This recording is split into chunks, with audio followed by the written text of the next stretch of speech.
Welcome into A to Z Sports Prime Time on a Sunday night.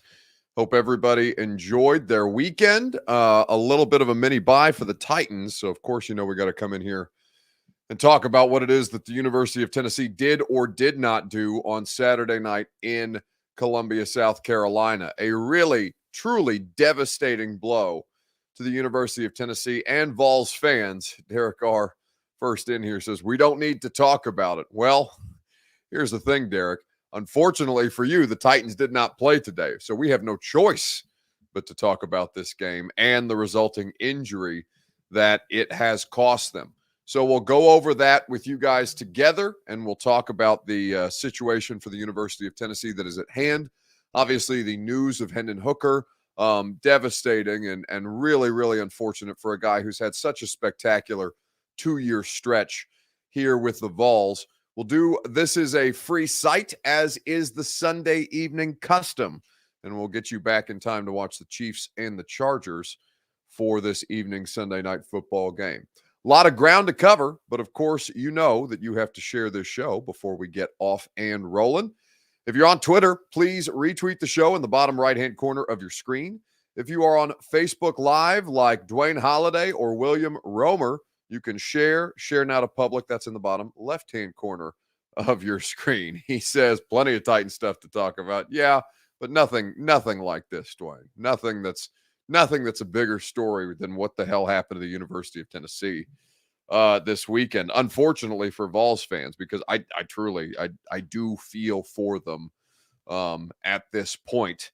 And we'll go over the reasons why it's such a devastating loss for a variety of different reasons. So plenty of time to talk about Titans the rest of the week as opposed to tonight, when this is going to be topic number A, or number A, letter A, either way, number one, whatever, you know what I mean. Twitch or YouTube, please like the video. Please subscribe to the channel if you haven't done so already. Tell a friend to do the same. We'll go ahead and get this thing off and rolling on a Sunday night. Welcome into A to Z Sports Prime Time from the Superbook Sports Studios. I'm your host, Buck Rising, and I'm proud, as always, to be presented to you by Two Rivers Ford. 2023 model year Fords available right now. Two Rivers Ford is your place to shop fast, easy, and have fun while doing so. In Mount Juliet or online at tworiversford.com. The Intel edge you need to succeed in this red-hot Nashville real estate market comes your way courtesy of the Ashton Real Estate Group of RE/MAX Advantage. GaryAshton.com is where you go for your dream address without the stress. Get the Intel edge you need to succeed at GaryAshton.com. Superbook Sports will get you in on the action, whether you bet Monday night or rather Sunday night football. You want to bet Monday night football, hockey, basketball, and everything in between. Superbook Sports is where you go, so download the app today. And True Math Fitness to get your workout goals started, to get your fitness goals started at this point. True Math Fitness is the best place for you, just as it is the best place for me as we try to achieve our fitness goals together. TrueMathFitness.com for your first workout free. So, the loss by the University of Tennessee on Saturday night was as brutal a blow as any that has been dealt to a college football playoff hopeful this year. Spencer Rattler had the best day of his career. It's been a bit of a roller coaster ride for him this season. 438 yards, 6 touchdowns, as South Carolina at home went on to beat Tennessee 63-38. Didn't even, not even close, and did eliminate, for all intents and purposes, they would need 75 different things to happen at this point, but basically eliminating the University of Tennessee from the college football playoff.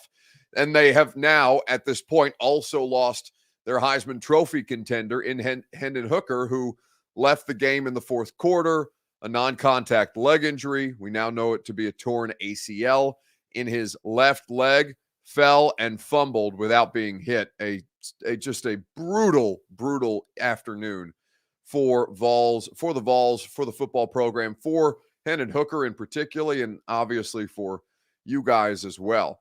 There's so many different elements of this game that are worth getting into. Jalen Hyatt and his struggles, why the defense played the way that it did or really did not step up in a critical spot, a must-win game.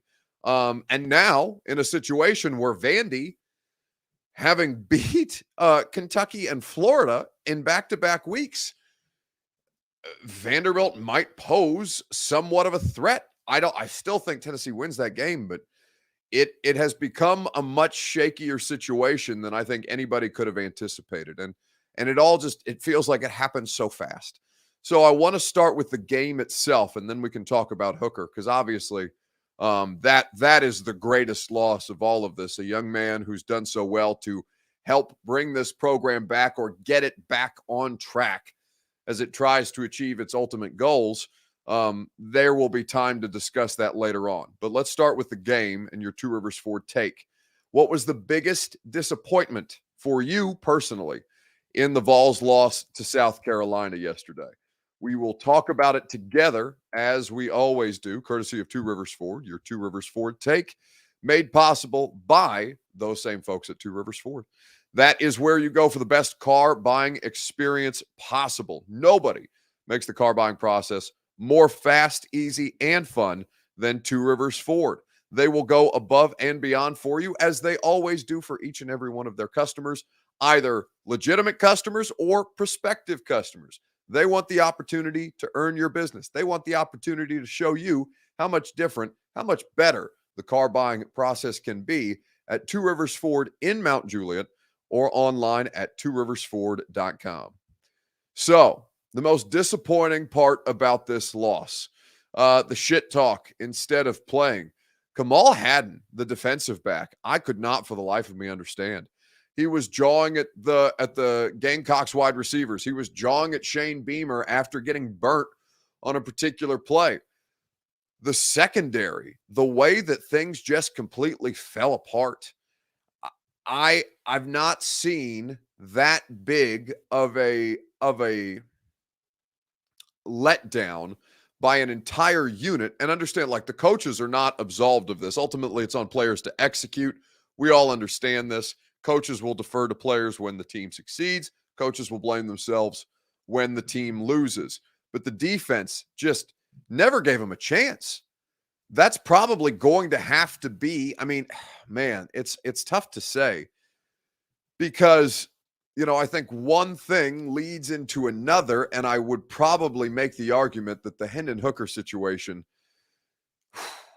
to have him go down that way, goes beyond the game, though. So I'm almost going to remove that from this discussion, because that's probably the only answer to lose your Heisman Trophy candidate, a guy who's fought his ass off for you, who Vols fans have grown to love and to appreciate, who players think incredibly highly of.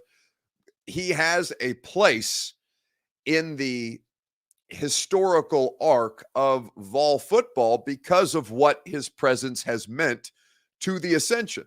Now, there's so many different ways to kind of discuss this, and multiple things can be so.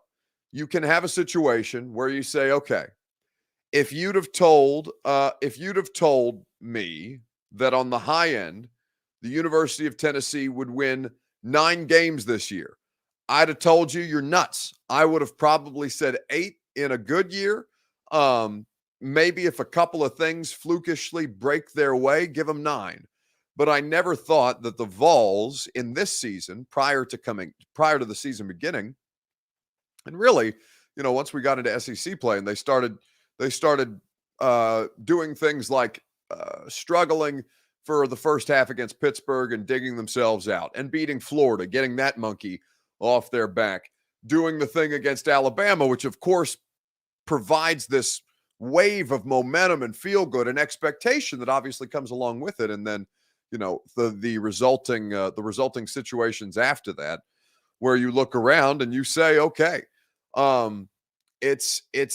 they have achieved at a higher level than anybody expected them to. Any reasonable person would have expected them to this year. Now, does that make you feel better about missing out almost assuredly on the college football playoff this year when you were the number 1 team in the country in the first rankings? Probably not. It probably doesn't make you feel good. It probably doesn't make you feel better. Probably doesn't ease the pain that you're feeling today, waking up pissed off. I imagine many of you thinking to yourself, they had a shot at the playoff and they blew it. They flatly blew it. So for all of these different things that have to frustrate Vols fans, there is, it is, I think, important to keep perspective. And while it is heartbreaking for many of you to see them blow it that way, it is also a situation where I look at it and say the overachieved conversation, it's just not satisfactory right now. It is a loser's lament. Now, I'm not saying that you're a loser if you are proud of your football team this year. I'm not saying that at all. But I am saying that that's the kind of coping mechanism that I think people would use in this spot where they proved that they can play and then they had a letdown. Both of those things can be true, right? So while I am acknowledging the idea that the University of Tennessee has done well this year, much better than I expected, I also, by that same token, look at that and say, well, yeah, you're better than I gave you credit for. But then when you had the opportunity to continue to prove it to people in a game that should have been relatively in hand for you, because they were still able to score against South Carolina, but to allow 63 points. And again, the non-contact Hendon Hooker knee injury, the fumble that resulted of him not getting hit, the turnovers in this game, the lack of defensive, I don't want to call it lack of defensive effort because I do think the players tried, but damn, it just looked like a shit show out there. It really did. Joe Bird says, I'm happy. I don't know if Joe's a South Carolina fan. I can't tell what the logo is on his hat. But sure, a lot of people I'm sure are happy to see the University of Tennessee go down this weekend. But there's so many disappointing parts of this that I think you could pick apart. And you could really hear that in Josh Heupel's voice. I believe this is from earlier today. I was disappointed. They were too. I think it's important that take an opportunity to let it hurt, and it's a situation that our program's got to take another step and grow into, and I hate that we got to learn that this way. Yeah. But you still have a couple of big games to play. Absolutely. At the end of the day, as a competitor, whether it's good or bad, you got to reset and reload really quickly in this game. And as the players come in on Monday, we got to flip the script and learn the lessons that we need to, but we're going to have to move on to Vandy.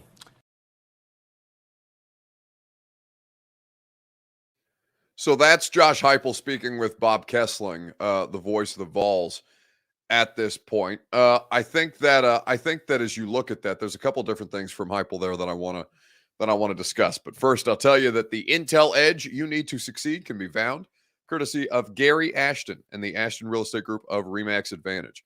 They will get you your dream address without the stress. They'll help you win the buyer battle and cash in on your home equity now. There's so many different reasons why the Ashton Group can put you above and beyond, can help you sell your home for more as you look to do so in this red-hot Nashville real estate market. And make sure you find your next one with all the ease and all the intel edge that you need to succeed, courtesy of the Ashton team. So go to the official real estate agent of the Nashville Predators and of me, GaryAshton.com, the Ashton Real Estate Group of RE/MAX Advantage.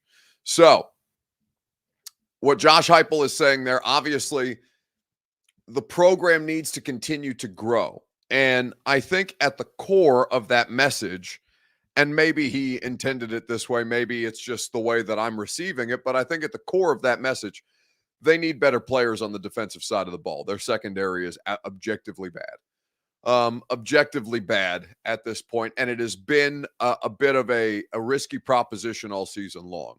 The defense needs better players. The defense is going to continue to be put in strenuous situations because of the speed of play that the offense provides. They have done well at sustaining drives this year, giving the defense more opportunities, but the defense flatly is not talented enough to compete at this point, legitimately compete at this point. They showed some flashes, but ultimately it's not good enough. And frankly, Tim Banks has been outcoached a couple of times this season, the defensive coordinator for Tennessee. I still think he's done a good job there, but I would like to see him with an improved roster we know what the health issues were for them, particularly in the secondary this year. Jalen McCullough's suspension, or not suspension, but I guess him missing time due to this legal situation that has kind of cropped up in the middle of the season or as the season has worn along. But I think the most disappointing part of all of that was just that the defense never gave them a chance. We're going to talk more specifically about the Hendon Hooker thing because I think that's the answer truly to the question. But if you're talking about the in-game result, not the long-term effect, the in-game result is as gut-wrenching as anything else that happened yesterday for obvious reasons, but also because you never really had a shot with that kind of defensive performance. And it felt like that was going to be the case all evening long. So let's read some of these. Comments. Mr. Jones says we got 2 top 10 pass rushers coming in this 23 class. That will certainly help any secondary deficiencies that you have. The top-rated player, the top-rated edge rusher in the state of Tennessee, whose name escapes me. I've had him on the radio show as a part of our High School Heroes segment, and I'm blanking on his name. They also do have the top-rated player in the state of Missouri coming in, who is an edge rusher as well. Forgive me, I don't remember the names of the recruits, but I do know that is a thing that is on the horizon for Tennessee. Nico Iamaleava, obviously, will come in next year, the 5-star quarterback prospect, or is scheduled to come in next year, the 5-star quarterback prospect, and give this thing a little bit of a different energy. We'll see if Joe Milton ends up playing over him next season. Right now, we'll continue to watch Joe Milton play for this Vols team. By the way, for those of you who are not keeping track of Sunday Night Football as this thing progresses, Chargers just scored, took the lead 17-13 as the clock winds down in the second quarter. Chandavian Bradley is the top-rated player in the state of Missouri.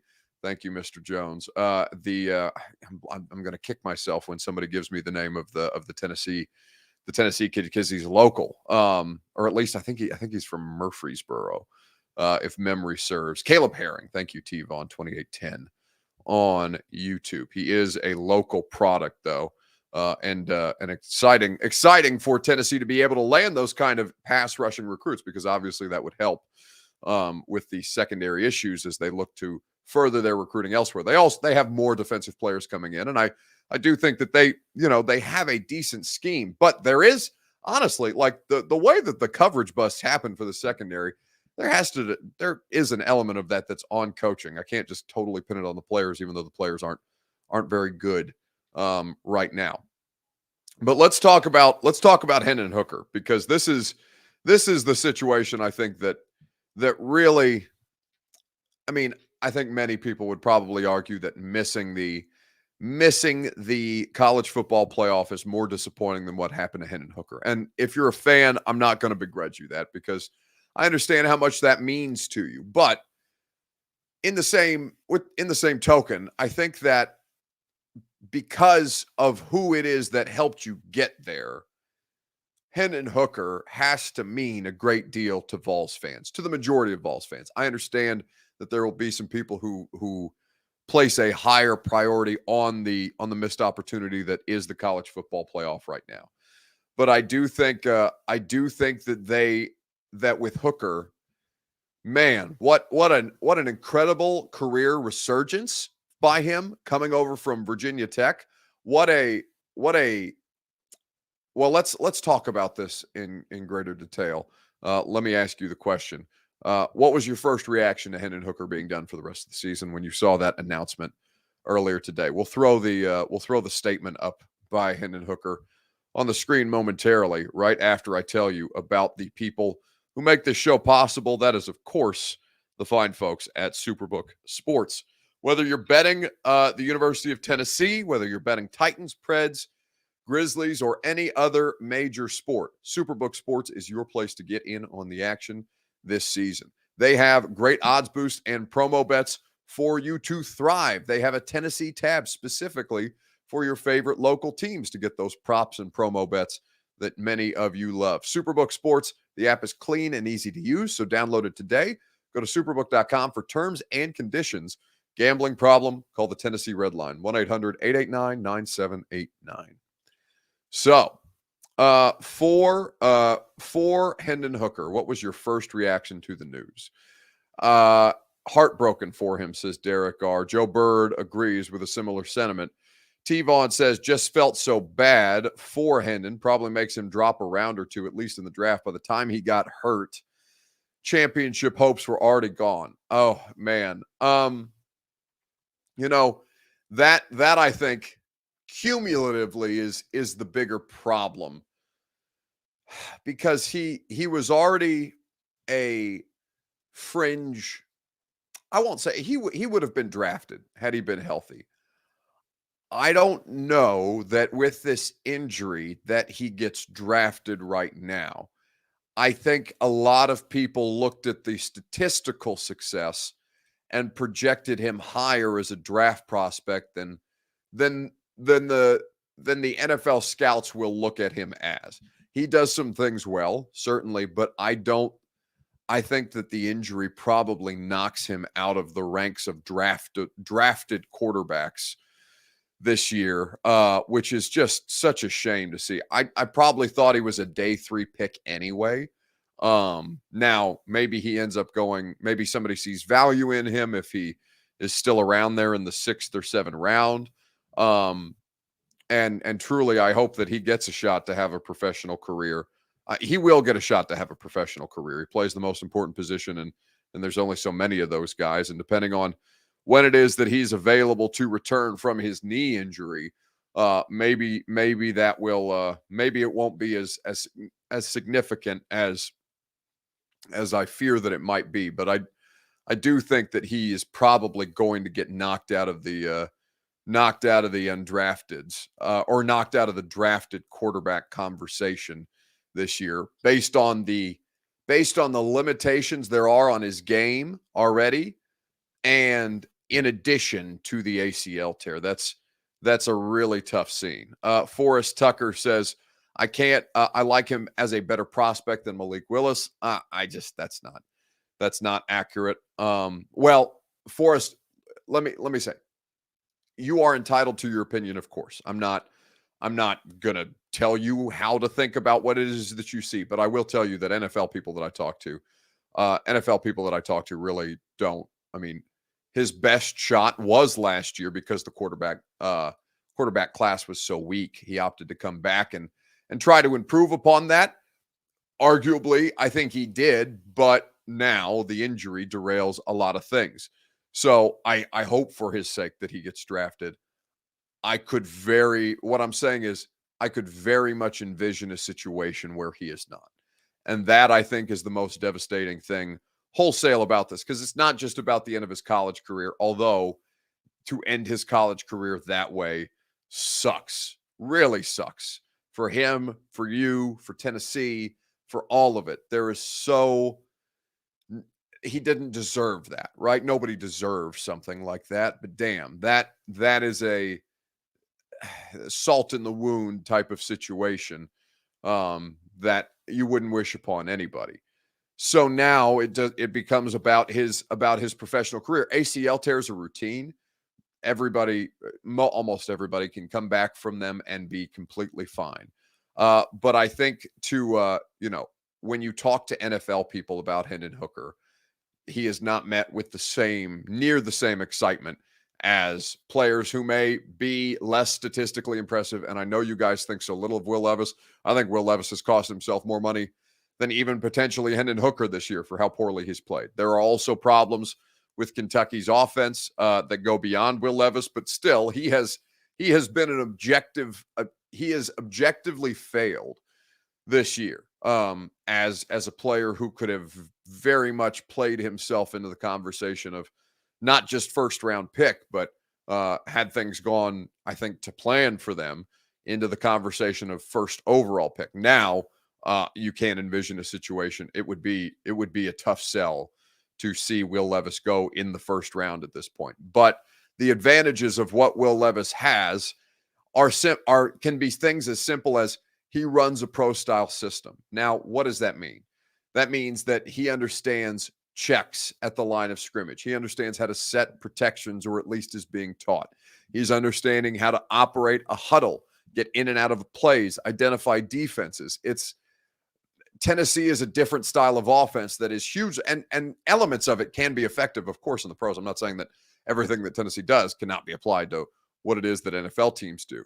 But the requirements on the quarterback within that system, it's much more user-friendly at Tennessee than it is at Kentucky. That's not to excuse Will Levis's poor performance. But NFL people are going to come into the situation and say, okay, who's going to have the shortest learning curve as far as quarterbacks who can play right away? If you need a quarterback who's going to play right away. And they're going to look at Will Levis and say, that guy is a greater value because I have to teach him less, and we can start to do more with him right out the gate. Remember the whole conversation around Malik. Never had to work a huddle in college. Never went under center in college. Never had to read defenses in college.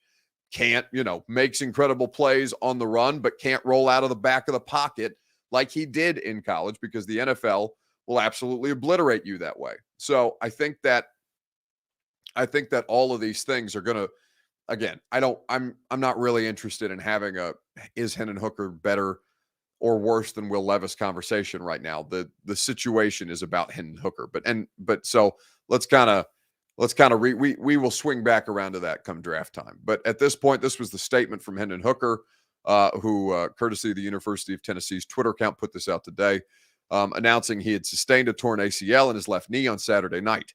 Hendon and the Hooker family appreciate all of your prayers and support. Hendon's incredible journey has been defined by faith, perseverance, and strength. Obstacles have never stood in the way of his path to greatness. Forever a Tennessee legend and the ultimate teammate, we know Hendon will come back stronger than ever as he embarks on a promising NFL future. Thank you, Hendo. So that's the statement from the University of Tennessee on behalf of Hendon Hooker and his family. And just a devastating situation, truly a devastating situation for him, for his family, and we'll see. I hope that he can rebound in a substantial way, and that my fears of what this will do to his draft stock are maybe a little bit hyperbolic, but I don't see much changing at this point. Ben Hall says, "Hey douchebags, you don't have to couch a statement about Hendon's injury with a ridiculous go dogs." Oh, is that happening? I didn't see that. Well, that's a shame. I struggle with that too, right? Like that, it's a horrific situation. If it happened to Stetson Bennett, it would be horrific. If it happened to Bryce Young, it would be terrible. If it happened to CJ Stroud, it would be awful. If it happened to anybody, who's the is it Coastal Carolina quarterback Van Rys or whatever his like, it doesn't matter who the player is or where the player plays. If you are somebody, a senior who has done well at a program and has the potential to go on and make money now, real money, not NIL money, although NIL money is absolutely real money, and thank God for that he has money in the bank to kind of soften the blow of what potential NFL earnings he may have cost, that he may be cost because of this injury. So yeah, let's not do the, take this opportunity to yell "Go Dogs" or whomever, whatever go Cox, whatever your rooting allegiances are. I think that really sucks. I really, and that comes from somebody who is overly critical, probably more often than not of everything, just in general. I think I'm probably overly critical of things, but I would say that, a time and place for that. And this is not on the eve of him making this announcement. You don't want to see that. Anyway, let's do this as a free site, and we'll get you back in time to watch plenty of the Chargers and the Chiefs. LA leading Kansas City at home at the 2-minute warning. A third down upcoming after an Austin Eckler rush goes for about a yard. We will. Eric Castillo says, overly critical is an understatement, Buck. No, listen, I mean, hey, better to over deliver than under deliver, Eric. So I'm going to over criticize as opposed to under criticize in any situation. Because I, just like you guys demand better of your sports teams, I also demand better of your sports teams, and I demand better of you, just as you should demand better of me. So criticism, I think, is totally warranted in any way, shape, or form. Server side issue says, does Vanderbilt have a chance without Hooker? Well, yeah, probably. I mean, listen. Let me say this. I haven't seen the Vanderbilt game yet. So I don't know how it is that they came to win the way that they did over Florida. I don't know what went wrong for Florida in that game. I don't know what it is that Vanderbilt did so well yet. I haven't had the opportunity to watch that game. I have it on my DVR, and I'm going to watch it probably tomorrow morning, the condensed version, before I go into the office. But I would say that Vandy certainly has given themselves a chance. It's more than just Hendon Hooker, though. I don't know what happened to that defense. The defense is the bigger issue. And then, Jalen Hyatt played quite poorly in this game for all the conversations about, and by the way, he has done well to succeed within this system too. Jalen Hyatt has had a spectacular season, but he really came up short, I thought, last night for Tennessee. So I think that as you kind of continue with all of this, it's not just about Hendon Hooker that gives Vanderbilt a chance. I ultimately think that Tennessee is the better team, but yeah, man, they collectively did not look good. It's rare to look bad in a 38-point outing, but when you get 63 put on you and you don't, a lot of that is just done at the end of the game, or as the game is already out of hand. It's really tough. It's really tough to kind of see that. So we'll see what happens with Joe Milton. I think that Joe Milton is capable of beating Vanderbilt. But to Vanderbilt's credit, I give them all the credit in the world, truly, for being able to rebound that way. We'll do this as a free site. The best thing that I saw on the internet this weekend, the question that I'll ask you is this: what's the best fan base in the NFL? Give me your answer on Facebook, YouTube, Twitter, and Twitch. Titans not playing today, but an interesting story that I thought was so cool. So that is the question. What is the best fan base in the National Football League? We will discuss at length together right after I remind you that the best place to get your fitness journey started is TrueMav Fitness. Conveniently located in downtown Nashville in the Gulch, TrueMav Fitness is a fun way to get your fitness journey on the right track. They have the boot camp style classes, which so many people enjoy. If you haven't tried them yet, I really find them particularly engaging. I enjoy that more than anything because it is something to keep me focused, keep me on track, keep me efficient in my workouts, rather than me going to the gym, spending too much time doing not enough work and kind of lacking a little bit of direction. That, I think, is the biggest benefit of those class settings. But even if that's not for you, they have personal training. They also have an open gym. So you can find out all about their membership offers at TrueMathFitness.com. And while you're there, sign up for your first class free as a Middle Tennessee resident. So what's the best fan base in the NFL? Let's see. Mr. Jones says the Titans. Titans fans are passionate. They are a smaller fan base, I would say. But I do not discount their passion by any stretch of the imagination, because when you guys are pissed about something, you are a particularly ornery bunch to deal with, as I've talked to, as I've experienced myself, as many of my friends in other markets have experienced. Diana Rossini still refuses to say Marcus Mariota's name on television because of what Titans fans how they react to the name of Marcus Mariota on social media. I'd have to agree. Titans, absolutely. Let's see. The answer, Buckaroo. Well, it's not like you guys are biased at all. Titans Nation. Def Not Philly, says Johnny. Well, it depends how you define best.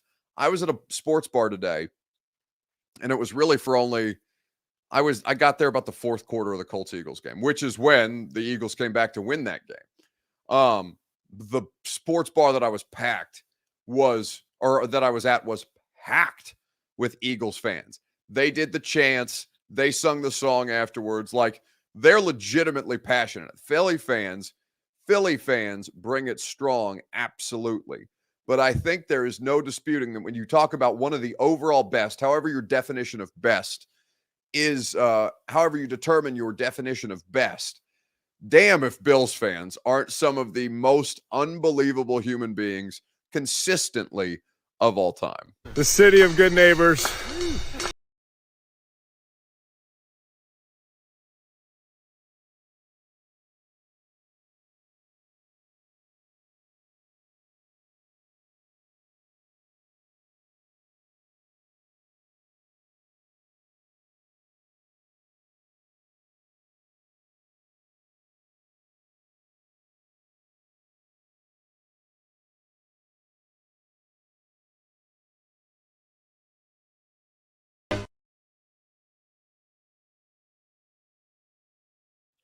So I think, I mean, Bills fans, man, I think that's the best fan base in the NFL by a mile.